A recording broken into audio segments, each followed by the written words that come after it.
올해 전반기 한미 연합훈련이 마무리됐지만 북한은 다른 때와 비교해서 잠잠한 모습입니다. 대신 김정은 국무위원장이 탱크병 대연합부대의 대항훈련 경기를 지도했다면서 신형 탱크를 운전하는 사진을 공개했습니다. 네, 푸틴 러시아 대통령은 북한이 자체 해고산을 보유했다고 언급하기도 했는데요. 북한의 전쟁 준비 상황과 북러 밀착 등 정세, 김열수 한국군사문제연구원 안보전략실장과 이야기 나눠보도록 하겠습니다. 어서 오세요. 네, 안녕하십니까. 네.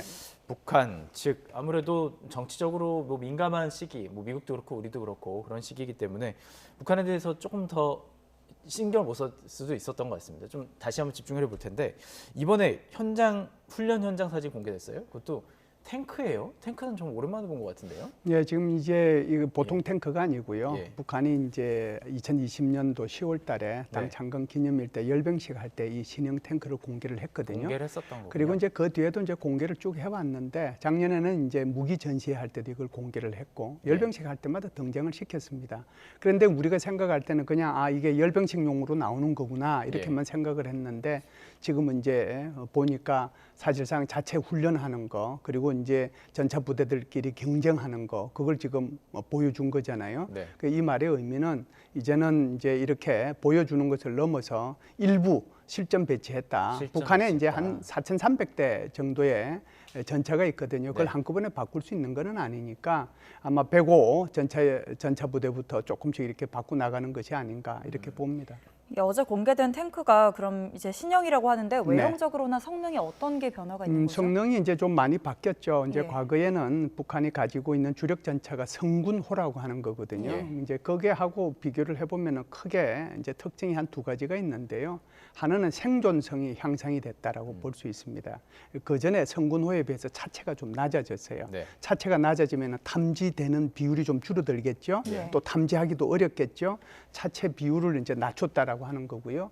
두 번째는 이제 거기에 이제 생존성을 향상시키기 위해서 갑옷을 입혔어요. 예. 그것을 우리는 반응 장갑이라고 얘기를 하는데 네. 더덕더덕 뭐가 이렇게 치마처럼 이렇게 둘러서 있는 것이 바로 그 반응 장갑이라고 하는 거예요. 예. 그래서 거기서 일단 한번 이제 포탄이 와가지고 맞으면 거기서 중화시키고 난 뒤에 다시 본체를 맞기 때문에 훨씬 더 생존성이 높아지는 것이죠. 예.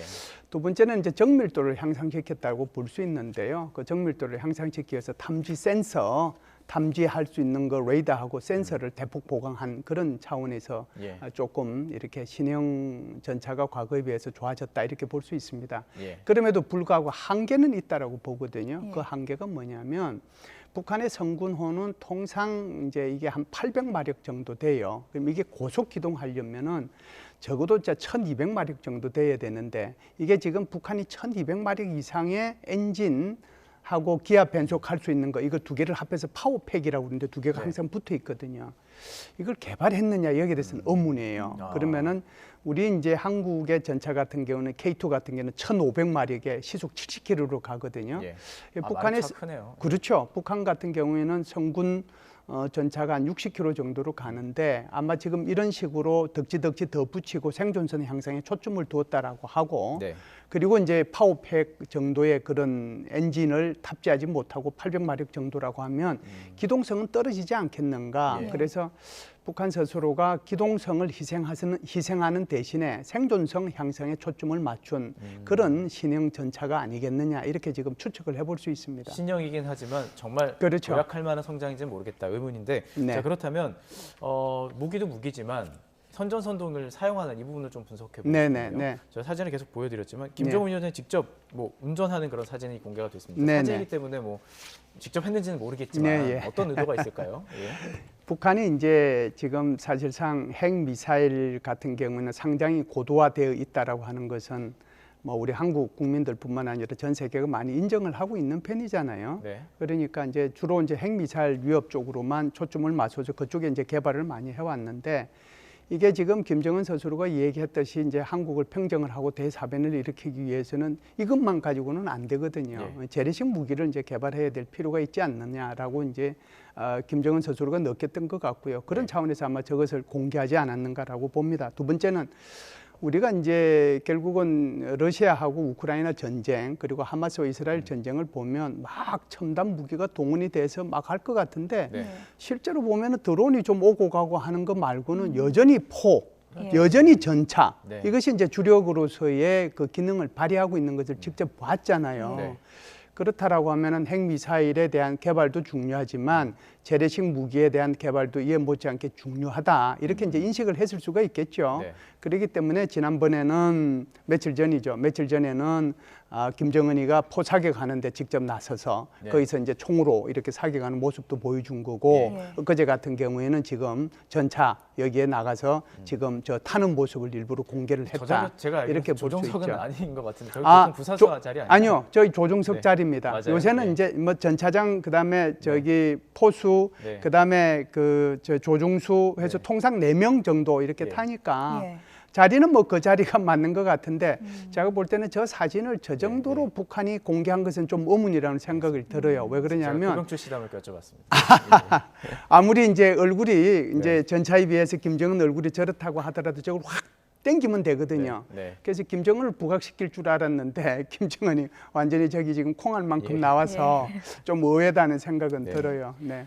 예, 이번 훈련이 사실 최근에 한미 연합 연습이 이제 끝났잖아요. 네네. 어제 네. 그 대응 차원에서 이제 그 끝날 쯤에서 이뤄진 걸로 보이는데 네.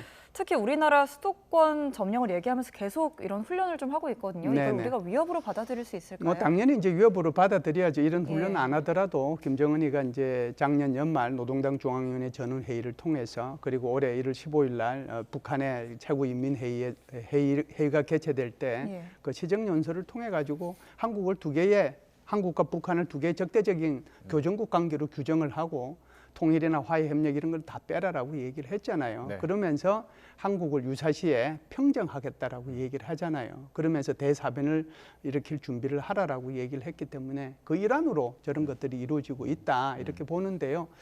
그럼에도 불구하고 이것이 이제 작년하고 비교해 볼 때는 좀 굉장한 차이가 있을 수 있다 이런 생각은 들어요. 사실상 자기가 한 말은 그렇게 얘기했지만 예.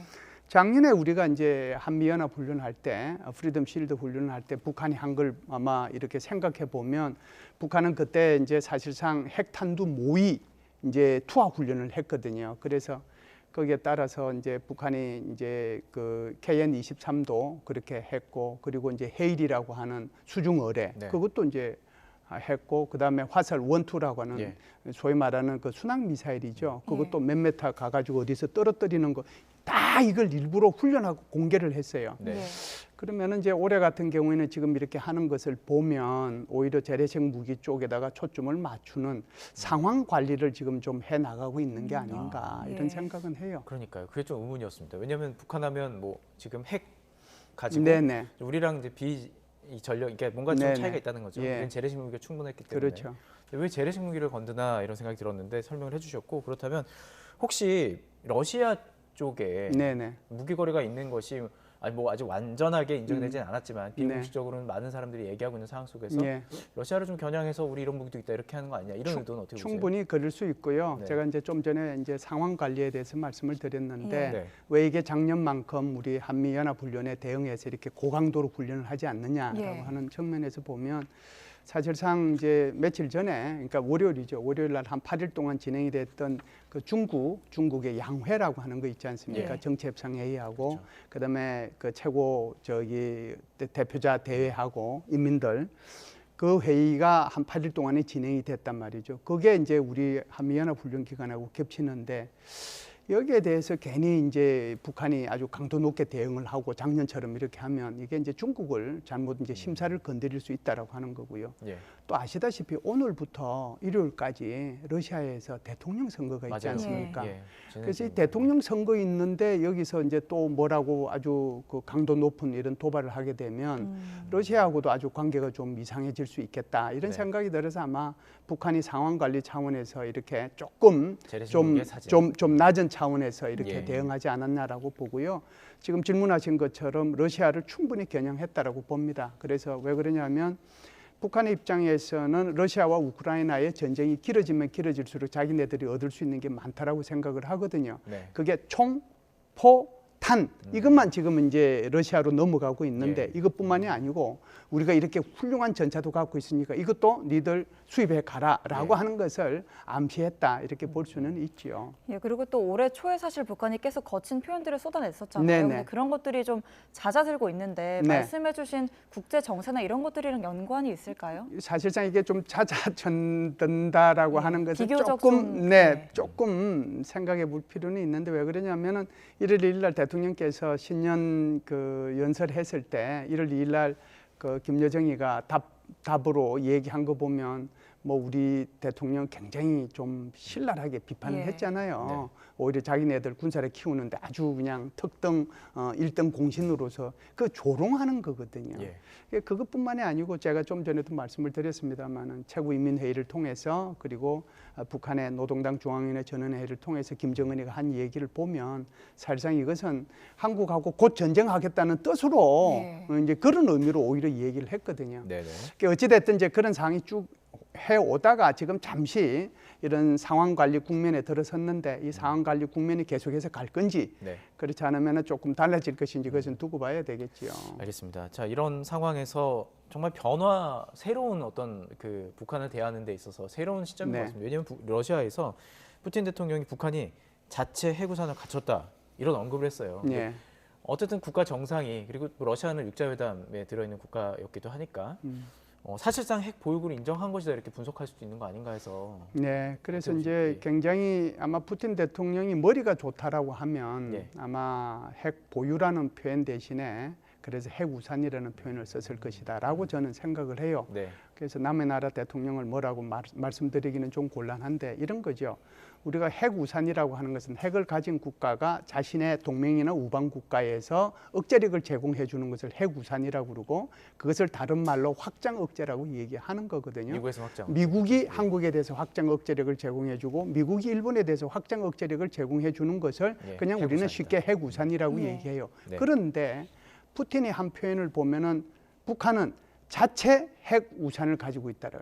그러니까 우산. 내가 핵 무기를 가지고 있는 핵 보유국이 아니고 네. 자체 핵 우산을 가지고 있다라고 얘기하는 거예요. 예. 그러면서 러시아에 대해서 어떤 것도 요구하지 않았다라고 얘기를 하는 거잖아요. 예. 그러니까 이 말의 의미는 물어보지도 우리를 않았는데. 예. 우리를 핵 보유국으로 인정해 달라라고 그런 얘기도 없었고 예. 이 핵 무기 개발에 대해서 너희들이 좀 지원해 달라 이런 얘기도 없었다. 예. 그럼에도 불구하고 북한 스스로는 자체적으로 핵 우산을 가지고 있다 이렇게 얘기했거든요. 네. 그래서 그 말의 의미는 북한으로 봐서는 듣고 싶은 얘기를 다 해준 거다. 저는 그렇게 봐요. 이게 북한이 지금 바라고 있는 것은 국제사회에서 핵 보유국이 되는 거고 핵 예. 보유국으로 인정받는 거잖아요. 예. 그 단초를 지금 러시아가 말을 했는데 이렇게 되면은 NPT라고 하는 핵 비확산 그 체제죠. 예. 핵 비확산 체제가 무너질 가능성이 있고 만일 저게 공개적인 발언을 통해서 북한의 핵 보유를 인정해 준다라고 하면 이것은 한국 예. 그리고 일본 그리고 대만에 대해서도 굉장히 주는 시사점이 크다라고 그렇죠. 저는 생각을 예. 합니다. 우리도 그럼 핵 필요해 이렇게 얘기할 수 있을까요? 그렇죠. 예. 네.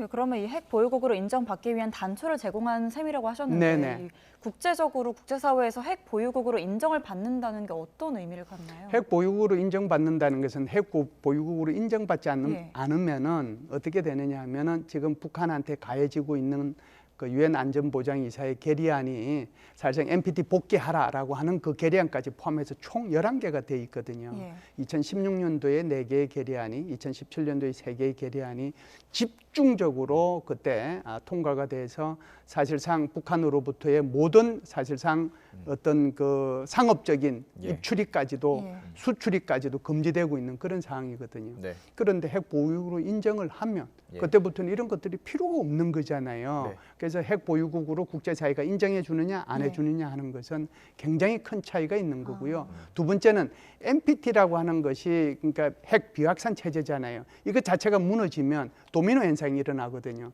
전 세계의 이제 핵 보유국화를 위한 그런 현상이 일어나 버리기 때문에 네. 세계는 훨씬 더 불안정해지게 되고 예. 세계 질서를 유지해야 될 미국이나 중국이나 러시아 입장에서도 굉장히 불편할 수밖에 없는 상황이 초래되는 것이죠. 네. 그러다 보니까 러시아 측에서 가진 카드들이 조금 더 생기는 건 아닌가 이런 생각이 좀 드는 상황에서 네네. 지금 러시아 측에서 밝힌 뭐 통신사 러시아 측 통신사를 통해서 밝혀졌으니까요. 우리 측 선교사가 간첩 혐의로 지금 잡혀 있다는 거예요. 저희도 네. 뭐 지난 시간에 분석을 좀 해봤지만 이게 일반인이 접근할 수 있는 1급 기밀이 있을 수가 없을 것 같은데 그래서 이 지역을 좀 봤더니 러시아와 북한이 좀 무기 거래가 이루어지는 것 아니냐 이런 추측이 좀 나오고 또 무기 전문가시기도 하니까 취득했던 어떤 비밀 문건이 있다면 무기 관련된 건 아닌가 이게 혹시 국제사회에 좀 변수로 작용할 수 있는 것은 아닌가 이건 어떻게 보세요? 지금 거기에서 이제 지금 간첩 혐의로 뭐 이렇게 구금되신 분이 선교사잖아요. 예. 선교사. 선교사면은 결국 이제 북한 벌목공하고 이제 관련이 있을 거고 그래서 그들 중에서 이제 어떻게 이 북한을 좀 탈출하고 싶은 분들이 있을 텐데 그분들한테 일용할 양식을 이제 어떤 형태로든지 그래 좀 제공해 주고 싶었을 거고요. 문제는 이런 거죠. 우리가 이제 러시아에서 얘기한 것처럼 1급 비밀이니 무기 거래니 이런 걸 가지고 그 사람을 체포했다 이렇게 보기보다는 예. 오히려 이런 그 벌목공들에 대한 접근 그걸 통해 가지고 한국으로서의 탈출에 대한 도움 예. 이런 것들이 있는데 그걸 가지고 얘기하기는 곤란하잖아요. 그러다 보니까 엉뚱한 거를 제가 덮어 씌워서 우리 선교사를 지금 구금하지 않았는가. 예, 추정이긴 저 하지만. 개인적으로는 예. 그렇게 추정을 합니다. 예. 네. 예. 예, 일단은 그 자세한 수사 내용은 기밀이라고 하면서 공개를 네. 하지 않고 있잖아요. 네. 이 관련해서 지금 우리나라랑 협조를 하고 있다고 하는데 이게 예. 외교적인 협상으로 이 구금되고 말고 이 문제 해결이 가능한 건가요? 제가 볼 때는 뭐 제일 좋은 것은 영사 이제 이렇게 접근할 수 있는 그 권한이 주권 예. 국가들끼리 있는 거고 그리고 이제 서로가 외교 관계를 한국하고 러시아가 가지고 있기 때문에 그것은 서로가 인정해 줘야 되거든요. 네. 그런 것들을 통해서 러시아가 이제 이것을 인정을 하고 풀어준다라고 하면 문제가 없을 텐데 사실상 영사 접근을 해서 아무런 1급 비밀인 이런 게 없음에도 불구하고 오히려 러시아가 북한 편을 들어줘야 되는 이런 어떤 상황 속에서 네. 오히려 이제 이거 선교사임에도 불구하고 여기가 뒤집어 씌웠다라고 하면 한국도 이에 걸맞은 그런 반대 어떤 조치들을 예. 우리 한국 내에서도 할 필요가 예. 있다 이렇게 봅니다. 알겠습니다. 확실히 좀 외교 지형이 변하는 느낌이 드는 게 보통 북한에 대해서 살펴보고 중국에 대해서 좀 짚어봤는데 러시아 네. 쪽으로 갔습니다. 네, 앞으로도 계속 이 관련 소식 들어온 대로 분석을 해보도록 하겠습니다. 김열수 한국군사문제연구원 안보전략실장과 이야기 나눠봤습니다. 고맙습니다. 감사합니다.